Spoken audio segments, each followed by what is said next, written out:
Hey guys, welcome back to my channel. If you're new here, my name is Beth. For today's video, I have kind of an interesting one to film here.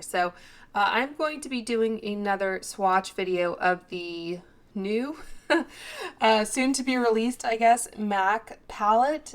This is part of their Connect in Color series, and it's a 6-pan eyeshadow palette. This one is called Encrypted Kryptonite. They have also released 3 12-pan palettes, which retail for $54 each. And each of those is kind of a, I guess, re-release of their art library palettes. There is the Future Flame palette, which is basically the flamboyant art library palette, which retailed for $51. And that one, I noted that 3 of the shades were different. The other 9 are the same. There's the Unfiltered Nudes palette, which is replacing Nude Model, and Hi-Fi Color is replacing its designer. So those are a bit of a refresh, and in addition to changing some of the shades, so they say that these connecting color eyeshadow palettes are pigment packed, color in one swipe, for limitless minimal to maximal looks. They're supposed to have a lightweight, silky smooth texture and also a 25% higher pigment load versus previous MAC palettes. So I only have this 6-pan. I don't have any of the larger 12-pan palettes or any of the art library palettes for that matter. But I do have one of the shades that is in this palette. That is going to be Satin Taupe, which is this shade right here. So I'll do a little bit of a swatch comparison, although I don't know how these individual shades compared to their larger palettes that were pre-made. We'll come back to that. But in addition to this 6-pan palette, there are 3 other 6-pan palettes. They retail for $34 each. And these contain 0.22 ounces or 6.25 grams. And somewhere I did the math. As you'll see, the pan sizes are the same in terms of the diameter, but the fill is a little bit less. So I'll just do grams because it's a little bit easier. The numbers are bigger. So each of these has just over 1 gram of product. It's 1.04. And these individual pans anyway, they contain 1.5 grams. So almost, I guess, 50% more in one of these guys. And the original art library palettes, they contained 0.6 ounces, and this is 0.22 ounces. So I guess I'm assuming that that number would be doubled. So 0.44. So the new 12 pans might have less product than the art library. I'm not entirely sure. But anyway, I've kind of gleaned as much information as I can from obviously this palette that I have in front of me. I think this launched on the Ulta website this past Sunday, but I don't think it actually launched. I think it was a mistake because it seems that Ulta has since pulled the palettes. So I managed to get my hands on this one. It seems like a similar thing kind of happened with the bronzers, which I understand are coming out tomorrow, which is Thursday my time. They were originally released, I think, on the MAC website for a short period of time, but then they were pulled. And there was some speculation as to whether there were any quality defects or anything in the product, but if they are releasing them tomorrow, I would assume it was just a mistake in timing because obviously you couldn't remanufacture bronzers in that amount of time. Okay, so I guess in addition to the design and some of the shades, possibly the size, I think the theme of these seems to be a little bit more kind of, I don't know, internet or tech inspired. On the top here it says, 6 artist curated smoky tones, one swipe payoff, our most pigmented shadow, lightweight silky texture. And those are the ingredients. Looks like they do have carmine, made in the USA, and I don't see the shelf life.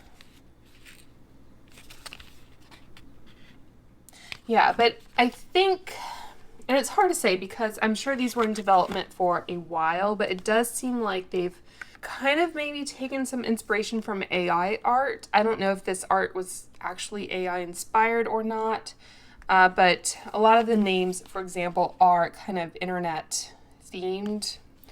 So this one, for example, has the shades Clear History, Satin Taupe, which is an existing shade they've had forever, Power Mode, Showstopper, On the Cloud, and then High T, which is HI''T. There's a little gnat or something buzzing around here. I don't know if you can see it. And they do have a QR code, but I think partly probably because they haven't actually launched. If I go to that site, it just takes me to the MAC website. So on here it says, scan here to turn this palette into a virtual portal of endless looks and inspiration. So I would assume that, wow, they even have a privacy disclosure right there. That's interesting.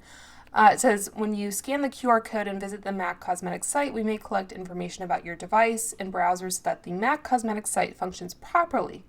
For more information, view our privacy policy at maccosmetics.com/privacy policy.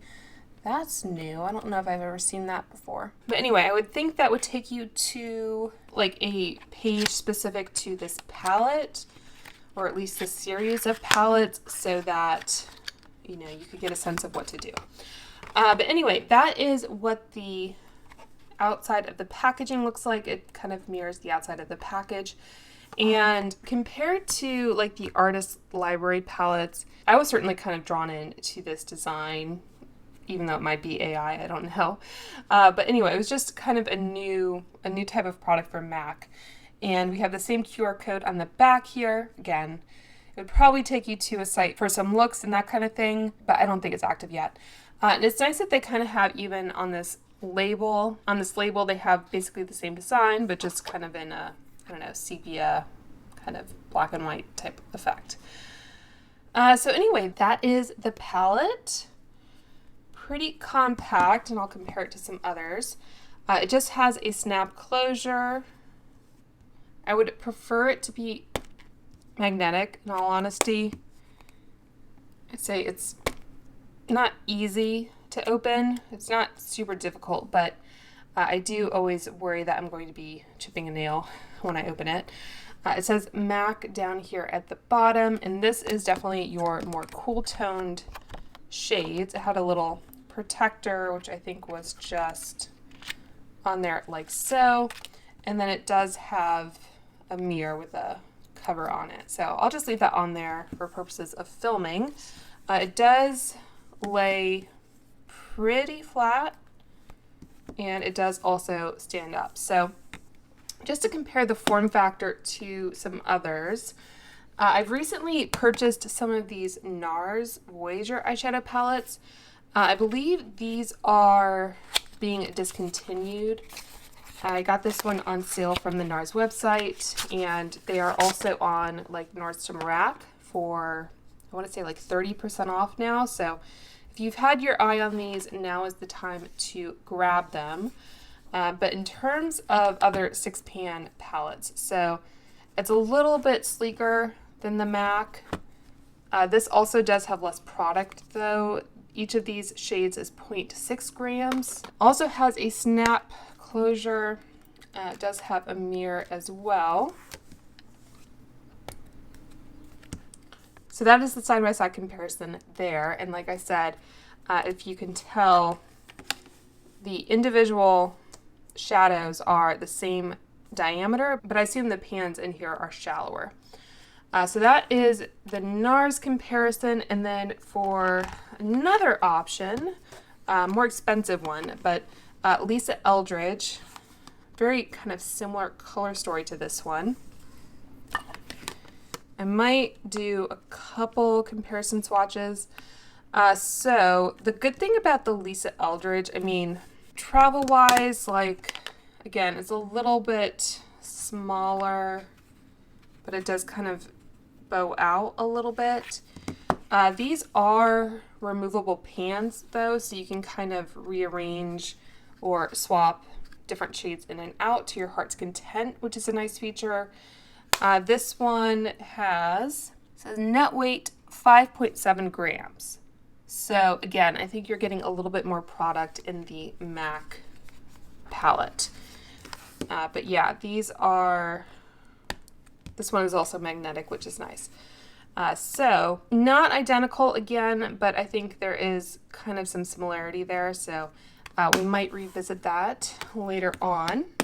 So on the topic of kind of customizing palettes, the MAC palettes like this, so these are all individual shades that I purchased, and I don't love this system, but they are magnetic. They're just a little bit more delicate, I guess, than like the pin kind of system that you have with the Lisa Eldridge.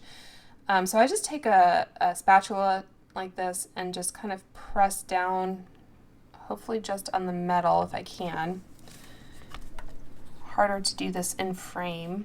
So I wouldn't say that you want to do this kind of routinely because it just requires a little bit of focus as I drop it. Okay, so this is the shade Royal Rendezvous, and you can see it has like the magnet and then the sticker on the back, and if I put it right next to these pans, it's basically the same. So it's not like, I'll show you another option which is just slightly less expensive. This is the little Pat McGrath mini, and this, you can see how small the shades are compared to this. So that requires a little bit more, I think, concentration when you're putting your brush in the pans. And she is coming out with a bronzier version of this form factor later this month, just in terms of like 6-pan travel palettes, let's say. Okay, so this is primarily a swatching video, so I'm going to do this maybe a little bit differently than I normally do. So there's only 6 shades, which is great. Normally I do a primed arm. I think I'm going to forego that. And I am thinking of possibly doing a like full face of MAC video in a bit. But I did pick up a new Painterly paint pot, which is very tightly screwed on during the Ulta 21 Days of Beauty. So I think this is what a lot of people used as an eyeshadow base for a long time. Gosh, this is not coming off. A rubber dish glove usually does the trick. But anyway, yeah, this is what a lot of people used as an eyeshadow base for a long time. So I do plan to, I guess, do an eye look with this palette, and I'll use it in conjunction with this paint pot, but I think that will be a different video. And then I also got a new MAC Fix Plus in the shade Rose. And for the metallic shades, I generally like to spray them with some kind of fixing spray or setting spray just to amp up the metallic character of them. I'm very curious what the kind of 25% increased pigment will look like because, you know, MAC eyeshadows have kind of been an industry standard. And I think when I first got into makeup, like they were kind of still the big thing, you know. But since then, we've come a long way in terms of different indie brands and just new brands to the market in general. So yeah, it'll be interesting to see how those hold up. But I'm just going to do these swatches on an unprimed arm because I don't want to apply Painterly to my entire arm. And although I can probably do these in one go, possibly, I find that sometimes applying the primer and then washing off a row of swatches and then trying to reapply the primer and everything, it just gets a little bit out of hand, or a little bit more difficult to kind of control variables. But I will use the same brushes I normally use. So for the matte shades, I like to use the rougher number 2 brush. I happen to have 3 of them, and there are 3 mattes and 3 shimmers in this palette, so that works out. Ironically, this brush happens to kind of be a dupe, I guess you would say, of the MAC 239. I have the MAC 239 from when they were made in, I'm pretty sure it was Japan. Yeah, it's stamped in there, but it does say Japan. So this was a natural hair brush. They have since gone to synthetic bristles. So you may prefer synthetic brushes, but I tend to use natural hair as much as I can for these types of shades. So I'll be using those. And then I also have the Refer 21, which is kind of a dupe of the MAC 242. This was also made in Japan. I want to say This might be a mix of natural and synthetic or entirely synthetic. I can never remember, but I do know that the late Mel Thompson asked Rephr to create a brush like the MAC 242. So that was the inspiration behind the Rephr 21 brush. And it looks like they're going to be having a sale soon, starting April 14th, 40% off brushes. So I do highly recommend Rephr brushes. It just looks like, unfortunately, I can't look up this specific brush to see what its composition is. But either way, I tend to use this brush for metallic or shimmer shades. So that is what I use. And in between swatches, if I need to reuse a brush, more often than not, I use my Sigma Switch, which I have here. And I also have a makeup eraser in case I need that. And I think that's it. So let's go ahead and do some finger swatches. So before I do that, let me go into all the shade descriptions here. Thankfully, Talia, who runs an excellent blog, if you haven't followed it already, she wrote down all the shade descriptions when they were first on the Ulta website. So Clear History is a glistening, pearly warm white that is a satin finish. Satin Taupe is a frosted, warm, medium taupe that is a frost. And as far as I know, this is the only permanent shade in this palette, but feel free to correct me down below. I don't think these are necessarily in order because High Tea is in this corner and that's the next one on the list. But this is a soft pink beige that is a matte. I think Power Mode is this one that is a taupey gray that is a matte. And then Showstopper is a rich, cool, deep brown that is a matte. And On the Cloud is a molten metallic gray that is a luster finish. Personally, my preference is to just go ahead and go in here. To have the shade names printed on the palette, but I understand that's not always the case. So those are the top 3 shades. And let's do... kind of has a gray quality to it. Okay. Satin Taupe. All right, so maybe I'll just do one row at a time, just to give myself a little bit of breathing room there. Okay, so going in first with a dry brush. There's definitely some kick up in the pan.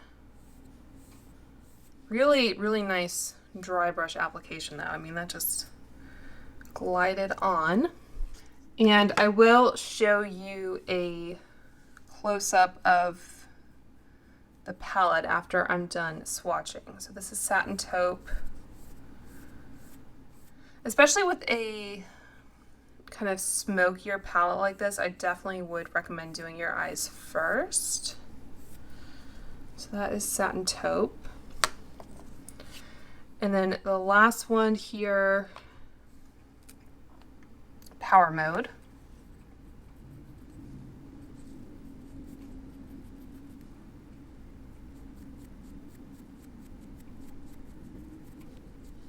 So that is the top row with just the finger and the dry brush. And I'll go ahead and wet my brush.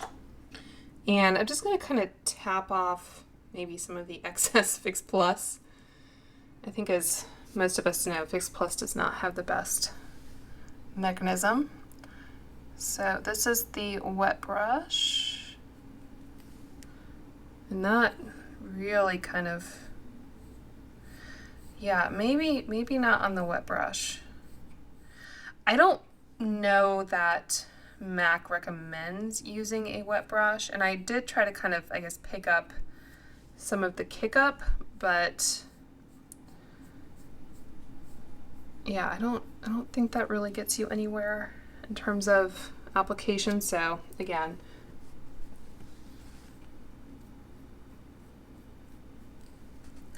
so that is Satin Taupe. Yeah, I think with the wet brush, it just tends to kind of clump up in some spots. Like you can kind of shear out But as I usually say, if you want to amp up the pigment, the easiest way for me to do it that I found is to probably go in with a dry brush and then pat over with a finger. So that is the first row. So I'm just removing that with my damp makeup eraser.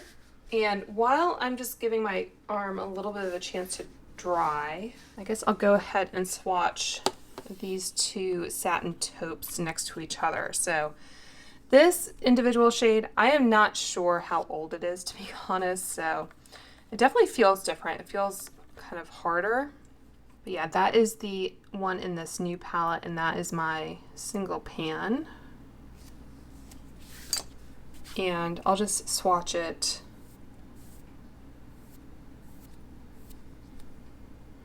So yeah, I guess, you know, it does look a little bit more pigmented. I don't know how much of that would be attributed to age. I don't think I have the original box so that I could like try to look in the ingredients or anything. Might be online, but still. So those are the two kind of blended out a bit. Looks like some weird kind of like ink blot butterfly type thing. So that is the satin taupe. And going in with the next three, so luckily two of these are matte. So yeah, so I think in general, MAC isn't going to be the creamiest formula. I mean, that does feel a bit drier, but it's still, I think on the finger anyway, it looks pretty good. It doesn't look chalky or anything like that. So this is the dark brown.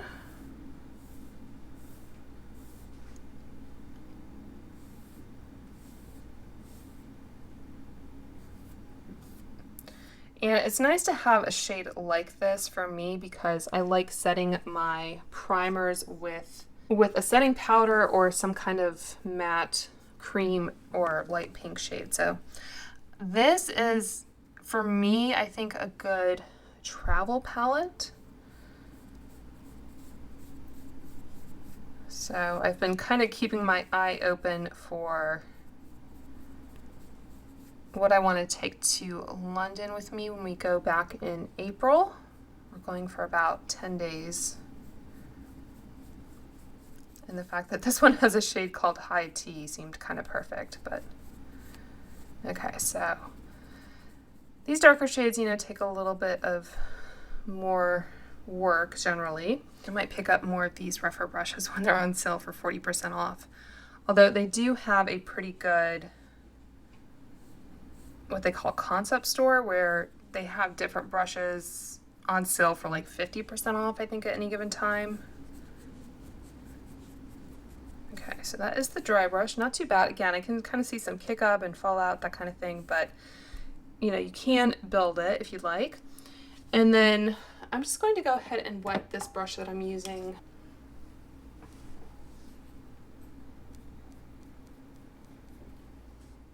I don't know that I personally would need it to be more intense than what it is, but yeah, I think all three of those seem about the same.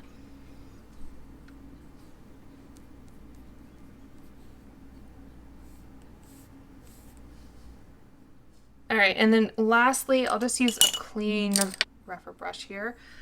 This one, you probably won't be able to see it too well in my skin tone. In fact, I'm kind of losing track of where the finger swatch is.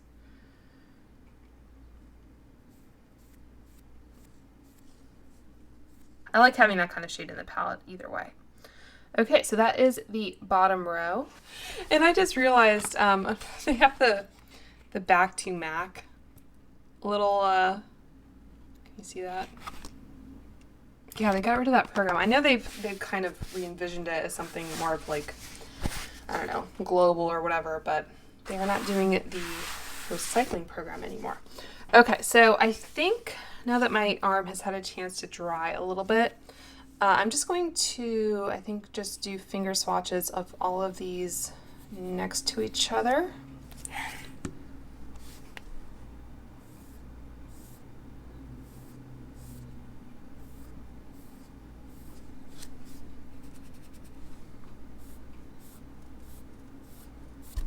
And then this is the bottom row.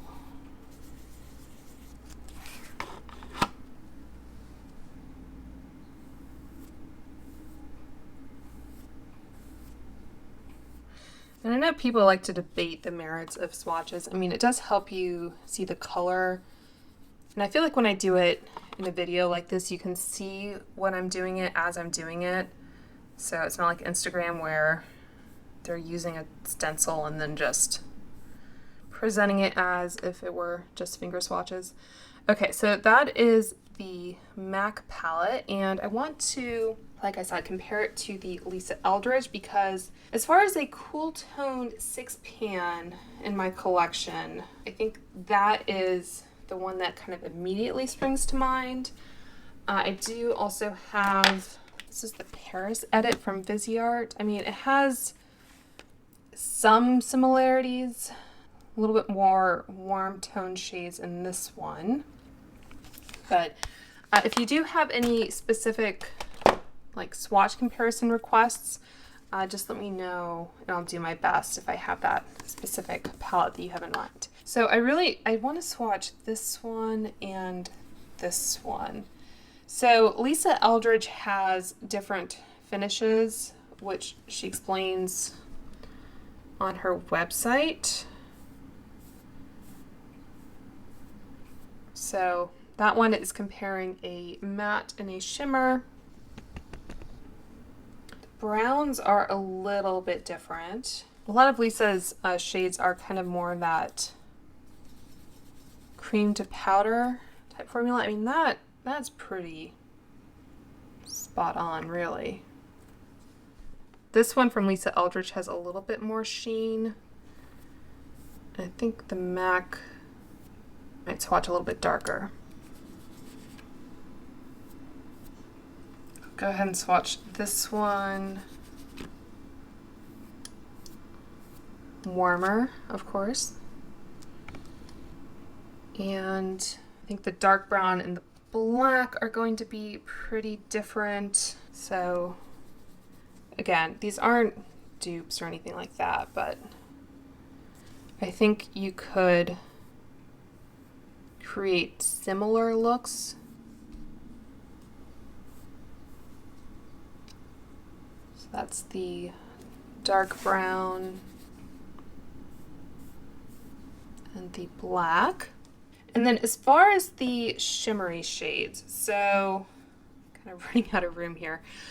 Okay, I'll swatch this one and Satin Taupe.